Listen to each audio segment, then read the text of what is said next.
Un saludo a todos nuestros queridos seguidores. Tenemos otro episodio más de Terapeutas Rebeldes. La noche de hoy vamos a hablar sobre fonoaudiología acá en el centro CIOF.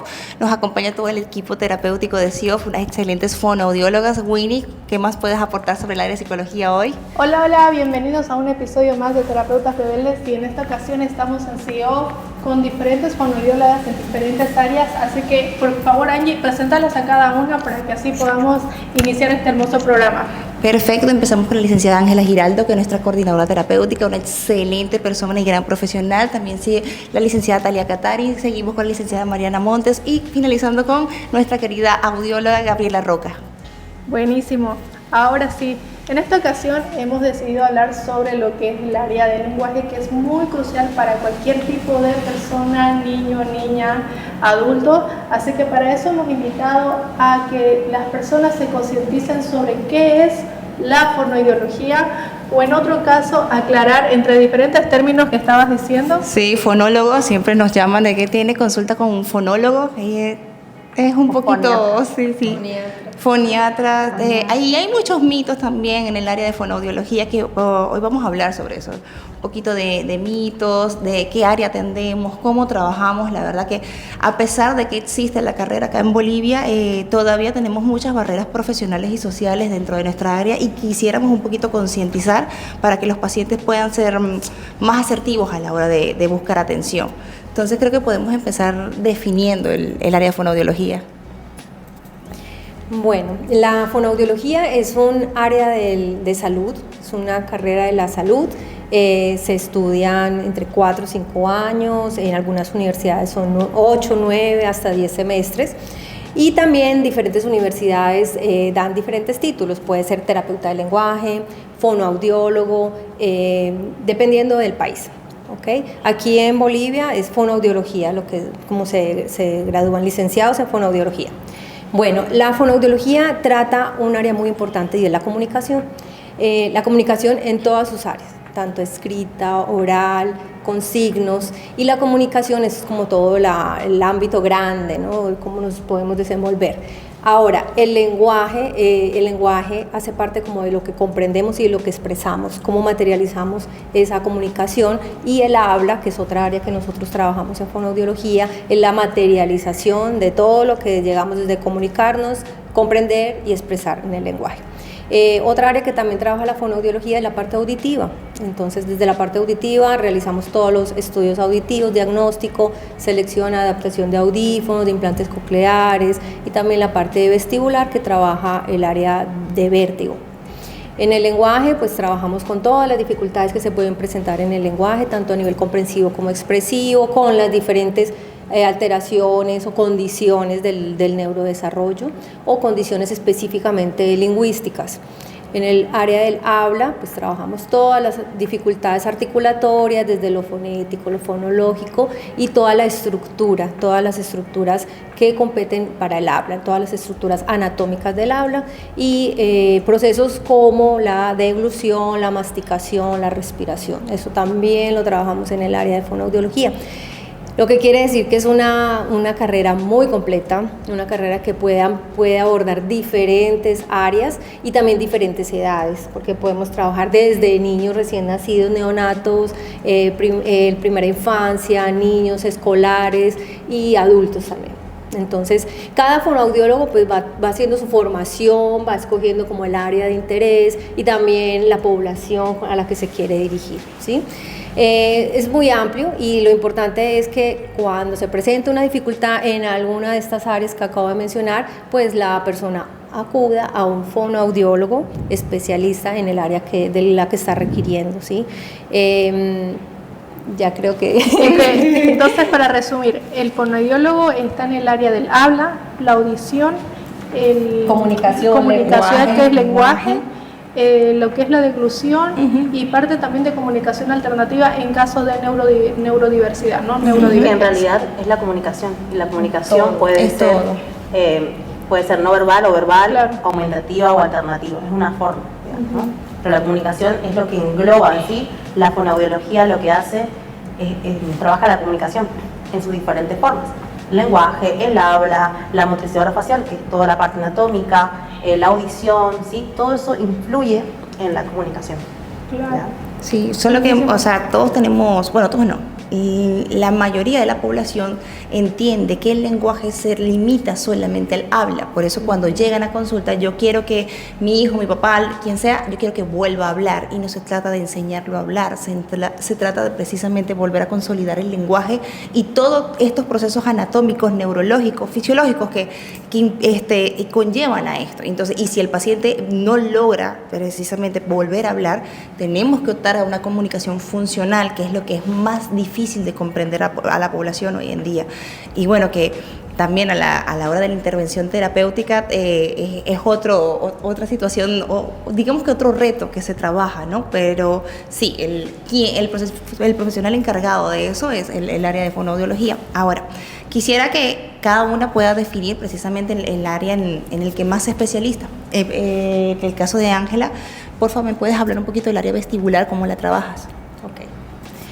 Bueno, yo soy especializada en audición y tengo una certificación en rehabilitación vestibular.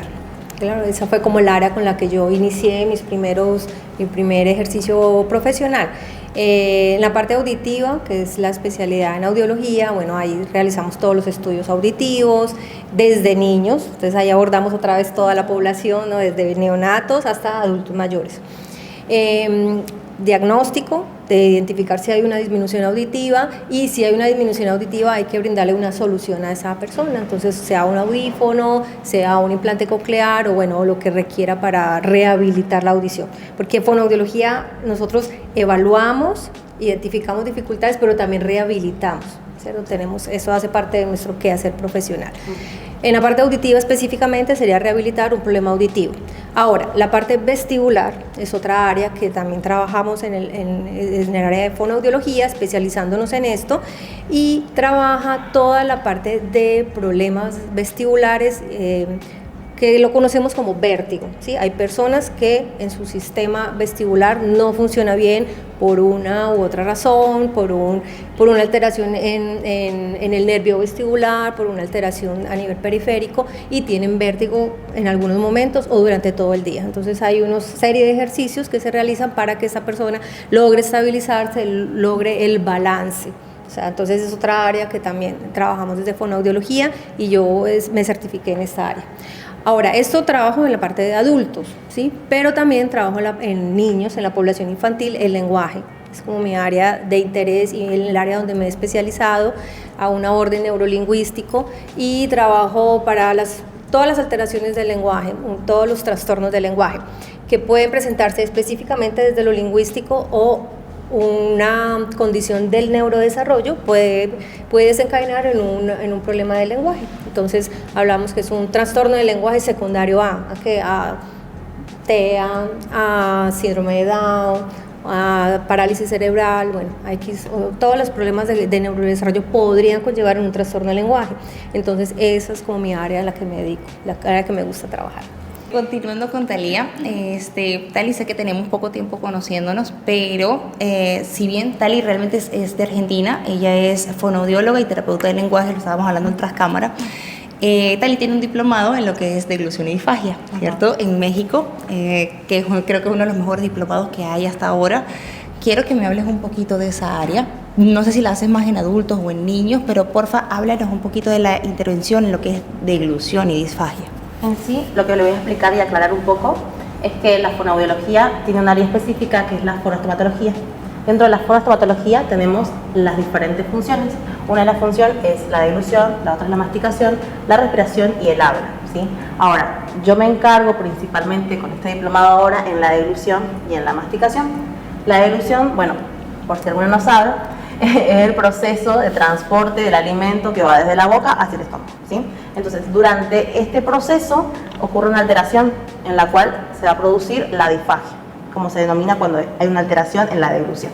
Ahora, la disfagia es lo que yo trabajo tanto en niños como en adultos, ¿sí? En este caso puede haber si no se trabaja esta alteración, el niño o el adulto se puede broncoaspirar, puede tener neumonías a repetición, puede tener una desnutrición, una malnutrición.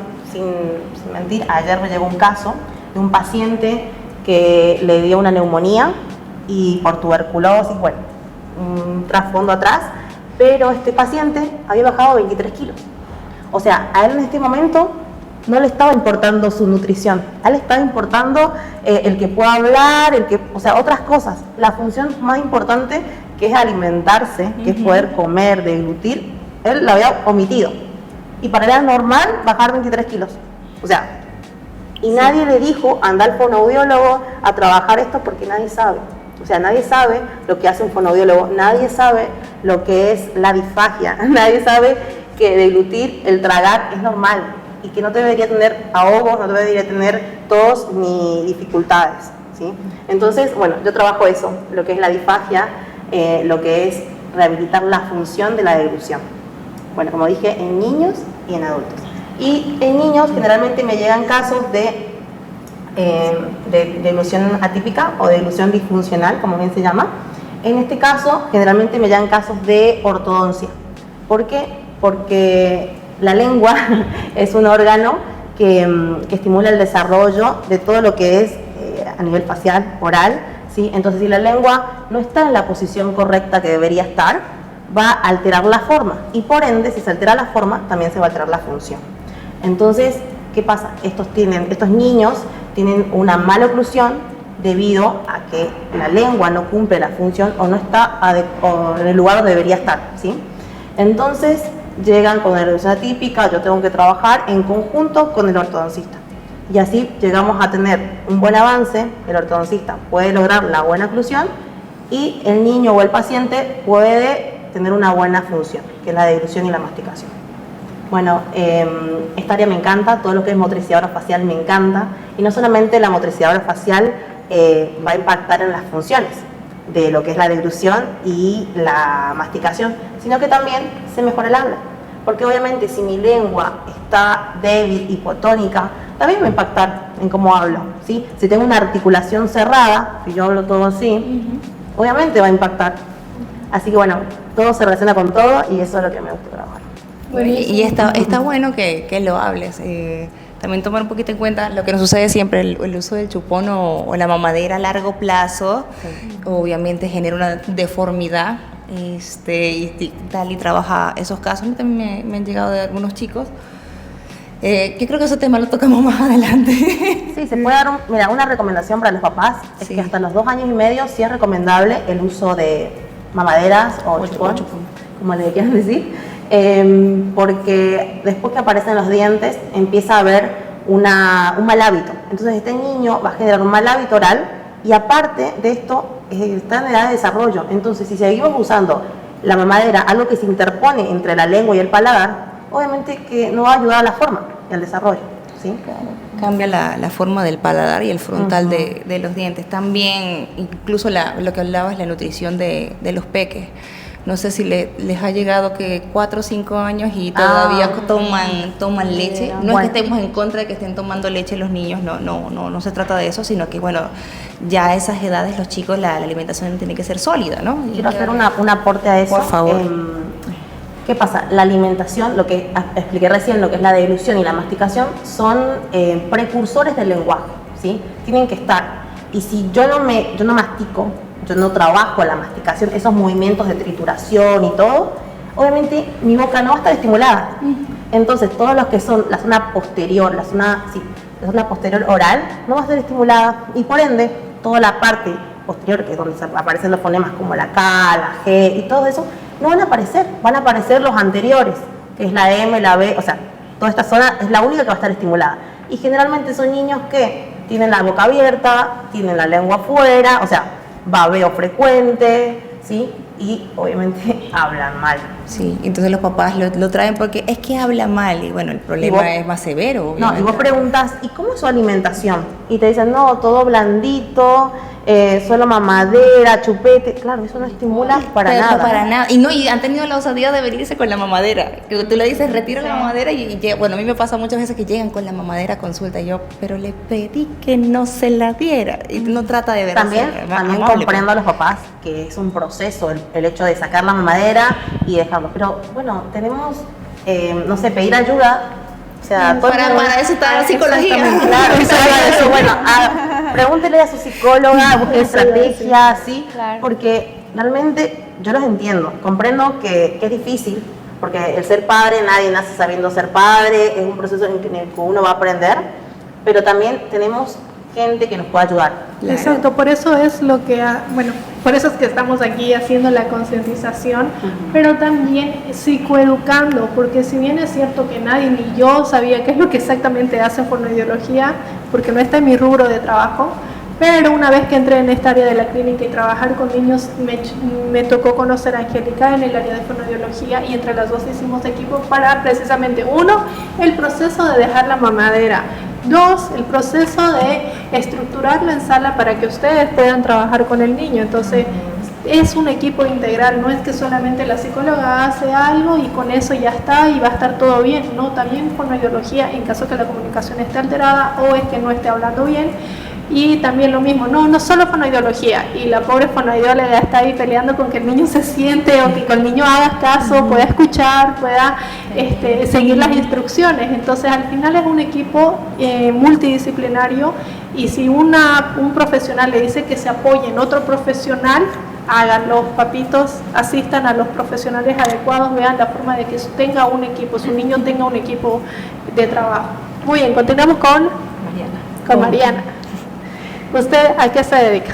Bueno, en realidad mi formación es tanto en niño como en adulto. Yo generalmente estoy trabajando más que todo el área del lenguaje y habla, pero yo les quiero hablar hoy de una área que es también parte de la fonoaudiología, que es el área de la voz, ¿no? Que no muchos la conocen y es una área que es muy linda y que no muchos la trabajan.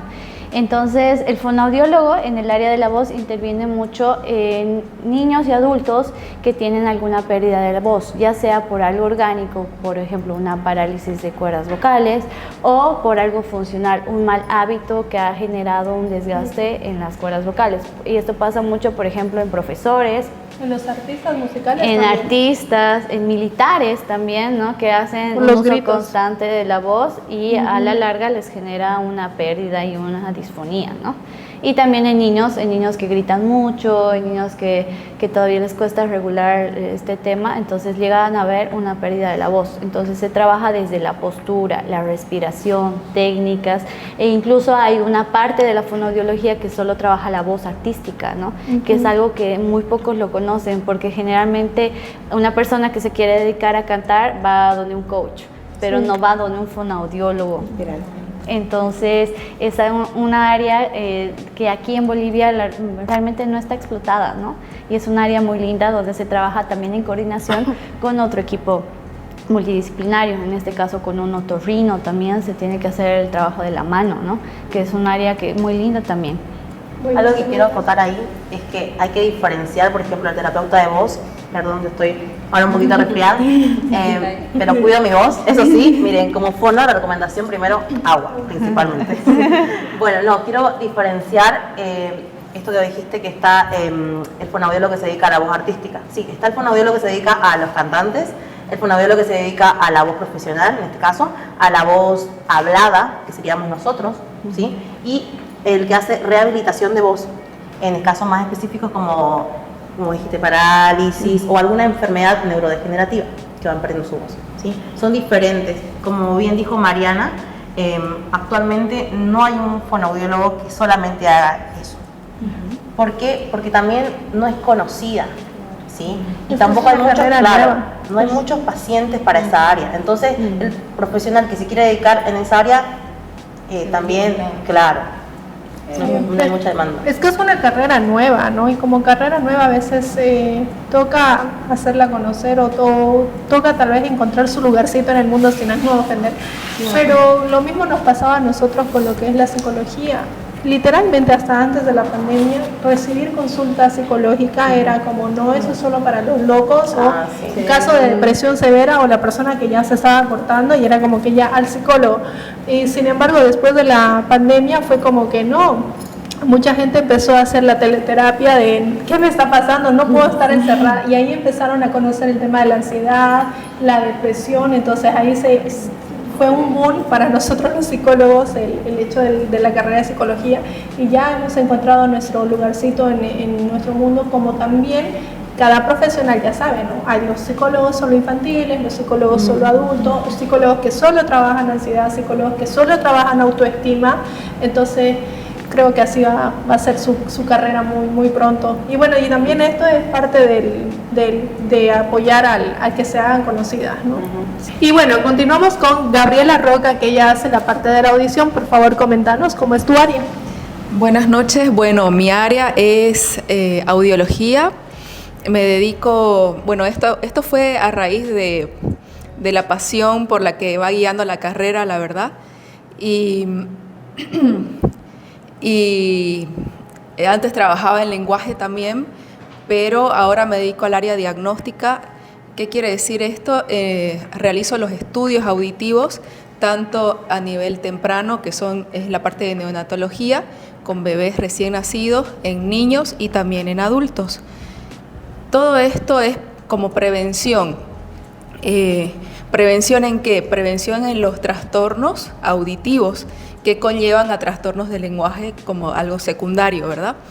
Y también en el adulto, cuando uno hace la parte diagnóstica, realiza los estudios auditivos como la audiometría tonal para saber si tienen disminución auditiva.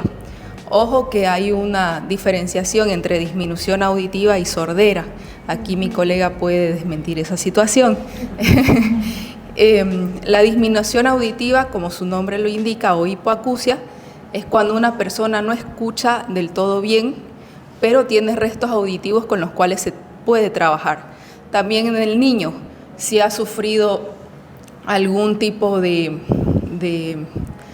trauma o alguna situación cuando están en la etapa neonatal, se puede hacer el diagnóstico temprano para poder hacer el abordaje tanto adaptativo y terapéutico a temprana edad. Buenísimo, muchas gracias. ¿Y tienes una pregunta? Sí.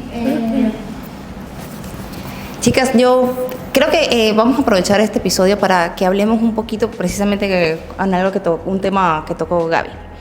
En Bolivia, lamentablemente, no está dentro del área pública lo que es el tamizaje auditivo en neonatos.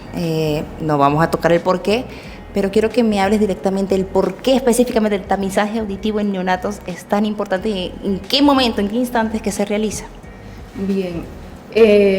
Generalmente en otros países el tamizaje auditivo neonatal, que es la parte preventiva, como dije anteriormente, se realiza apenas nace el bebé. En otros países lo realizan antes de la alta hospitalaria, es decir, antes que se vayan a casita.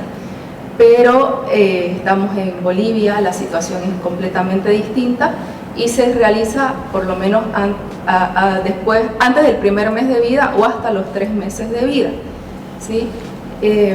Esta situación en Bolivia, obviamente por el desconocimiento, es por eso que este espacio nos ayuda mucho a conocer del tema, y pueden irse también a episodios anteriores de Terapeutas Rebeldes, donde hay mucha explicación acerca de este tema del tamizaje auditivo neonatal. Justamente tamizaje viene de la palabra tamiz, que prácticamente es tamizar, es como hacer un colado de pacientes que tienen normal audición con pacientes que tienen disminución auditiva, y a las cuales se tiene que tratar por lo menos hasta los 6 meses que ya esté equipado y pueda hacer la rehabilitación del lenguaje para poder oralizarse. Ya, en este caso, otra pregunta que es para Ángela. Los pacientes neurológicos, aquellos que ya han pasado por meningitis, encefalitis o los típicos de PCI, ¿llegan para estudios auditivos? Bueno, lamentablemente no. Lamentablemente muy pocos, sí, recibimos muy poco paciente que ha venido de alta. Sí recibimos prematuros, muchos niños prematuros, que bueno, algunos pediatras o algunos neurólogos tienen la concientización y sabemos que es un indicador fuerte de que podría tener una pérdida auditiva este niño, entonces sí lo manda para hacer tanto unas autoemisiones acústicas, que es la que nos permite medir cómo funciona la cóclea, o un potencial educado para ver cómo está llevando el nervio auditivo esa información al cerebro. Entonces, pero realmente los casos son pocos los que después de este antecedente tan fuerte van a audiología a este examen. Lamentablemente es así. Deberían, pero no van. En este caso para Marianita, o sea, voy a ir dividiendo las preguntas, ¿no? Como Marianita también trabaja lenguaje, al momento que llega un niño a evaluación, ¿tú recomiendas la aplicación de estudios auditivos además del test cuando están evaluando a un niño en lenguaje? Sí, lo ideal siempre es que el niño se haga un estudio auditivo, ya que en Bolivia no existe como normativa que los niños cumplan cierto protocolo de estudios auditivos. Por ejemplo, al nacer, en otros países es como una normativa, ¿no? Que todo niño nacido tiene que hacerse su estudio auditivo. Incluso hay países que antes del ingreso escolar les piden un estudio auditivo, ¿no? En cambio, aquí en Bolivia no. Por lo tanto, cada niño que ingresa a alguna evaluación en fonoaudiología se le solicita un estudio auditivo. Esto quiero recalcar algo, o sea, ¿por qué estamos hablando mucho del tamizaje auditivo? Y sobre todo porque es importante en lo que es el momento del que el bebé es neonato, todavía está bebecito chiquitito antes del mes, porque muchos papás no hacen ese tamizaje ni tampoco los médicos pediatras lo recomiendan, porque como es una dificultad que no se ve físicamente, creen que todo está bien. Como es un niño que está llorando, creen que puede escuchar. Entonces, precisamente por eso estamos dando mucha relevancia a esta partecita de preguntas y el por qué y la necesidad, porque si ustedes están en casita y tienen un bebé, un familiar va a tener un bebé, por favor, preocúpense también de preguntarle al pediatra dónde pueden hacer ese tamizaje, o también o ustedes, ¿no? Velar porque tenga ese estudio, su niño tenga ese estudio auditivo para que a futuro puedan descartar posibles hipoacusias, que es la dificultad auditiva, o alguna otra alteración, ¿no? Claro, pero aquí voy a hacer una aclaración porque lamentablemente con todo esto que les había estado contando a las chicas tras cámaras, que estamos haciendo un pequeño estudio, hay muchas personas en Bolivia que realizan estudios auditivos y no son fonoaudiólogos, ¿ya? Eso es muy serio, es súper delicado. Por favor, váyanse con un fonoaudiólogo. O sea, hay diferentes centros acá en la ciudad de Santa Cruz o en la ciudad de La Paz, que es donde más hay realmente centros de fonoaudiología, donde se realizan los estudios auditivos. Yo entiendo un poquito el tema del costo, pero vale más algo que sea certificado y que sea real, que sea por la parte de un profesional de salud, a que porque aquí me sale más barato, sea cualquier cosa lo que se le pueda entregar, y es un estudio métrico importante que determina el desarrollo de un órgano del cuerpo. Entonces, o sea, no es cualquier cosa. Perdón, y agregando algo, es que o sea, todos los niños que en ese momento están en terapia, ¿sí? Tanto en psicopedagogía, en fonoaudiología, en otros centros, con otros colegas, deberían tener su estudio auditivo, ¿sí?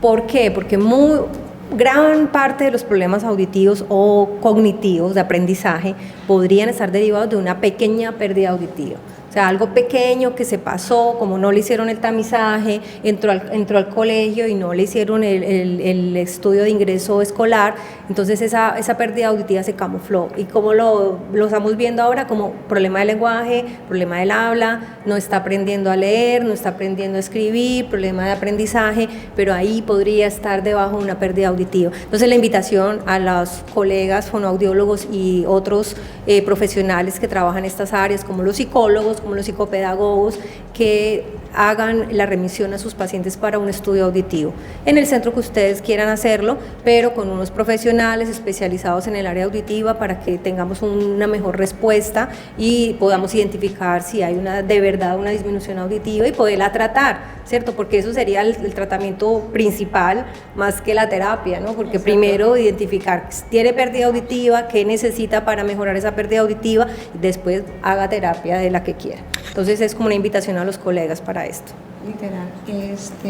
Haciendo acorde a esto del tema del tratamiento, si ya bien es cierto que hicimos un tamizaje y ya descubrimos que un bebé o que un niño tiene una dificultad auditiva, ¿cuál sería la terapia? ¿O el tratamiento? Bien. Primeramente hay que hacer la adaptación del equipo que vendría a ser el audífono y es muy importante luego de tener el audífono, no es que se enciende y va a ser algo, una varita mágica o algo mágico que lo va a hacer escuchar y hablar en ese momento. Prácticamente al encender un audífono y al colocárselo en el recién nacido o en el niño que recién se está adaptando, es su primer día de nacimiento auditivo. Entonces, prácticamente por eso es la insistencia en que se haga de manera temprana, porque si llega un niño a los 5 años con una disminución auditiva y que es súper inquieto y un montón de problemas adicionales, prácticamente ya perdió mucho tiempo el periodo del aprendizaje de la comunicación, que se da de los 0 hasta los 5 años. Entonces ya en ese periodo ya se opta por distintos protocolos y como métodos alternativos de comunicación como la lengua de señas, ¿verdad? Claro. Entonces enfatizamos muchísimo en hacerlo de manera temprana y como decía la licenciada Angélica, que sea con los profesionales idóneos, ¿verdad? Obviamente vemos mucho en redes sociales que, no sé, la cura de la sordera con una pomada o la cura de la sordera con el conito en el oído. Entonces las pastillas, eso prácticamente no debería existir porque es un engaño. Con profesionales idóneos que sepan del tema y que puedan llevar un seguimiento adecuado, porque estamos hablando de la vida de sus niños, ¿no? Entonces es algo muy importante, no es cualquier cosa, ¿sí? Algo que quiero acotar, para pacientes neurológicos, cuando el paciente tiene epilepsia, es muy común que la audición y la visión se afecten. Entonces tienen que hacer un tamizaje anual, así como los llevan al neuro. Tienen que hacer el tamizaje sí o sí. Lamentablemente son los 2 primeros sentidos en afectarse y si es un paciente con PCI, ustedes lo ven que adopta posturas viciosas, ¿ya? Porque es precisamente por donde están los restos auditivos y visuales, entonces ellos tienden a inclinarse a donde poco ven o poco escuchan, ¿no? Entonces, claro, el fisio puede matarse haciendo la terapia, pero él no va a dejar de tener esa postura viciosa que lo va a llevar a una deformidad más adelante, un problema de deglución y de digestión, pero es porque no se ha hecho el tamizaje auditivo y no se le ha podido adaptar un audífono. Entonces, o sea, el tema de la adaptación del audífono y hacer los estudios auditivos es súper importante en la intervención terapéutica, pero lamentablemente en el país está muy mal, o sea, no le toman la importancia. Y perdón. Otra cosita que quería acotar, que también en el área escolar, tanto en el preescolar, hay mucha otitis a repetición por cambios de clima, muchas rinitis alérgicas que pueden llevar a que haya moquito en el oído, que eso viene con mucho dolor y cuando es a repetición puede llevar también a trastornos del lenguaje o retraso en el desarrollo del lenguaje también. Entonces es muy importante realizar estos seguimientos anuales en el área auditiva y con el respectivo profesional, primeramente acudiendo al otorrino. El otorrino es el que va a revisar el oído si hay algo mal externamente y luego lo va a mandar a fonoaudiología con los estudios auditivos pertinentes. Ahora sí les cedo la palabra. Justo que comentó esto del moquito, también hay algo que siempre obstruye la audición y también la vía respiratoria, que son las hipertrofias de adenoides y de amígdalas, que ahí también, si existe una hipertrofia de adenoides, puede influir en la audición, que muchos pacientes no lo saben y al final tal vez no tenía un problema de neurodesarrollo o no tenía problema, o sea, y su audición estaba normal, pero estaba afectada, la base o la causa era esto, digamos, ¿no? ¿Qué es eso en palabras más simples? Ella es psicópos. Hipertrofia de adenoides es el aumento de las adenoides, que es una masa que está, no sé cómo explicarla, pero está como relacionada acá en el medio. Claro, sí. Prácticamente dentro de nosotros conocemos las amígdalas, ¿verdad? Que uno abre la garganta y ve las amígdalas palatinas. Prácticamente dentro de la boca hay un anillo de amígdala, que vendrían a ser las amígdalas tubarias o adenoides. Entonces, si estas se inflaman, vendrían a obstruir la trompa de Eustaquio. Y la trompa de Eustaquio es la que se relaciona con la nariz y con la audición también. Y también algo que cabe recalcar es que no es cualquier prótesis la que tiene que usar el niño o el adulto con pérdida auditiva. Aquí en Bolivia pasa que por el tema de costo, más que todo, ven un audífono en el que están vendiendo en la calle y se lo compran y se lo ponen. Y no es así, porque el audífono tiene que ser adaptado a la necesidad de cada niño y de cada persona. No se dice, lo te voy a interrumpir. No, seguí. Ya, okay. Lo que quería decir es que el profesional que va a adaptar ese audífono es el fonoaudiólogo. O sea, el fonoaudiólogo, en base a la audiometría que vio, que lo realizaron, va a adaptar ese audífono. No hay otra persona, no te lo va a adaptar no sé, que sea la prótesis, no te lo va a adaptar el médico. El fonoaudiólogo solo va a hacer. Sí, o sea, estamos rompiendo ahorita muchos mitos porque nos hemos encontrado con muchísimas cosas interesantes en nuestra área de trabajo, ¿no? Ahora, como quien más trabaja la parte oromotora es Thalía, quiero aprovechar un poquito, doy a la introducción, pero creo que Thalía va a hacer el cierre en eso. En el tema de la alimentación, yo desde hace 2 añitos para acá, bueno, creo que más, desde la pandemia, yo entiendo que la dinámica familiar cambió mucho, ¿no? Aumentó el uso de pantallas y ya sabemos que el uso de pantallas excesivo en infantes daña no solamente que lo daña, me atrasa y genera una serie de factores negativos, por eso no la recomendamos. Pero aunado a eso, también la rutina de la alimentación cambió. Tenemos infantes, que lo mencionábamos antes, de 4 o 5 años, que la alimentación es muy líquida o semilíquida, ¿ya? Que me lleva a un mal proceso nutricional. Entonces, cuando tampoco hay un proceso nutricional acorde al que corresponde, el cerebrito no se me desarrolla bien, los músculos no se me desarrollan bien, y no es solamente que el niño no hable bien. Ahora, Thalía, ahora quiero que hables cuando la masticación no se da. Bueno, lo expliqué recién. Es que, pero en niñitos, nada más quiero que me lo digas no tanto en adultos, sino en chiquitines. Es que eso, la función de la deglución, la función de la respiración, la función de la masticación deben ser coordinadas. O sea, por ejemplo, cuando el bebé lactante empieza a succionar, hay una relación entre la succión y la respiración y la deglución. O sea, nosotros cuando vamos a tragar hacemos una apnea respiratoria, es decir, que dejamos de respirar, pero un milisegundo que dejamos respirar y ahí vamos a tragar. En este momento se cierra la vía aérea y tragamos y el alimento va a pasar al sistema digestivo. Entonces, esa coordinación que se da, estamos hablando de la normalidad. Si esta coordinación no existe, estamos hablando de una disfagia, ¿sí? Que va a ser neonatal. ¿Sí? O sea, cuando el bebé se empieza a ahogar, cuando el bebé empieza a toser, cuando el bebé no me agarra el pecho materno, o sea, hay un problema de succión, hay un problema de motricidad orofacial, hay algo que está mal, ¿sí? Lo normal sería que el bebé succione normal, y si vemos que le cuesta, puede ser también que tenga frenillo corto. Sí. Entonces ahí inmediatamente detectamos un frenillo corto y lo mandamos a cortar, es simple. O sea, no es que con ejercicios, no. No voy a llegar al momento en que el bebé se fatigue, se me desnutra, todo. Y le da cólicos también. Claro, o sea, no voy a esperar a ese momento para ir a cortarlo, no. Es que debería ser primordial que el pediatra o el neonatólogo, el neonatólogo evalúe, por lo menos vea los primeros signos del frenillo corto. O sea, que son lengüita en forma de B, no puede subir el paladar, o esto de la succión. Ahí inmediatamente una mamá se tiene que dar cuenta. ¿Sí? Bueno, eso en la lactancia, en la succión. Ahora, si yo solo me quedo con líquidos, si yo solamente me quedo con la mamadera, ¿qué pasa? La zona que se va a estimular es la zona oral anterior. Cuando nosotros vamos a succionar, ¿qué parte se estimula? Es la zona de los labios, la zona de la lengua, y la succión hace este movimiento antero-posterior, ¿sí? Entonces, no se estimula toda la zona posterior de la boca. Cuando empezamos a agregar alimentos con papilla, alimentos más duros que requieren de masticación, que requiere que mi lengua empiece a moverse dentro de la boca, ahí recién empiezo a estimular toda la zona posterior.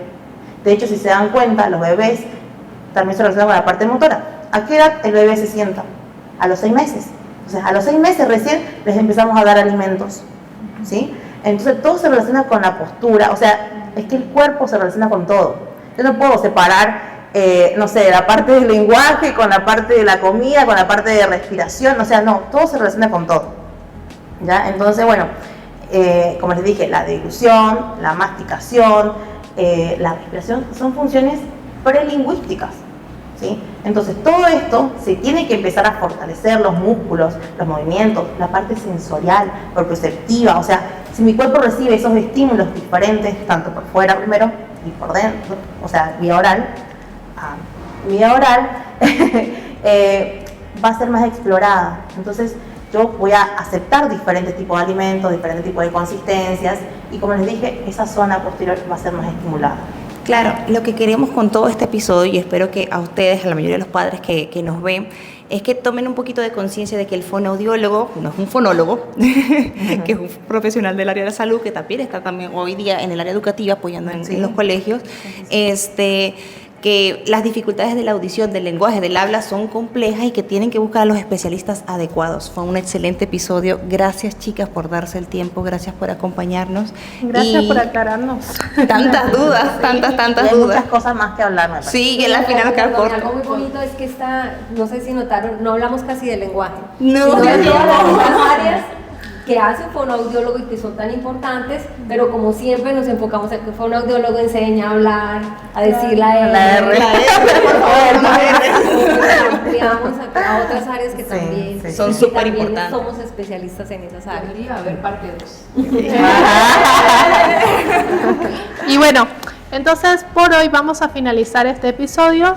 Y alguna recomendación general que puedan dar a las guapitos, al menos yo me quedo con que su alimentación tiene que ser mejor, ¿no? Sí, y la parte 2. Para resumir, si los padres identifican que el desarrollo de su hijo tiene alguna dificultad en alguna de estas áreas, debe consultar con un profesional idóneo. Buenísimo. Listo, muchas gracias. Nos vemos hasta el siguiente episodio.